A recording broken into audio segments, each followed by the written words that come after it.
Une information d'abord, Philippe Chalmin, ce matin, le gazoduc Nord Stream 1 que Moscou avait fermé depuis 10 jours et qui alimente l'Europe a redémarré.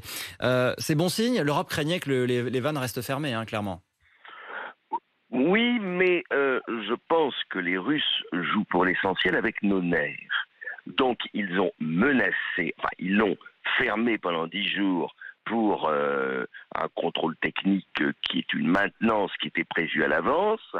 Ils avaient dit que peut-être ils allaient avoir des problèmes, qu'ils n'étaient pas sûrs de le rouvrir, etc.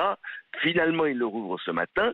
Maintenant, il faut bien tenir compte d'une chose, c'est que a priori, ils ne l'ont rouvert qu'avec 40% seulement de la capacité, puisque pour d'autres raisons techniques, et ça c'était au mois de juin, ils avaient réduit leur livraison, passant de 60%. Donc à l'heure actuelle, à vérifier bien entendu, Nord Stream 1 refonctionne, mais ne refonctionne, semble-t-il, qu'à 40% de sa capacité. Vladimir Poutine, d'ailleurs, avait dit qu'il pouvait y avoir d'autres problèmes, qu'il y avait une autre turbine qui avait des problèmes, et donc que peut-être il serait obligé de se limiter à 20%.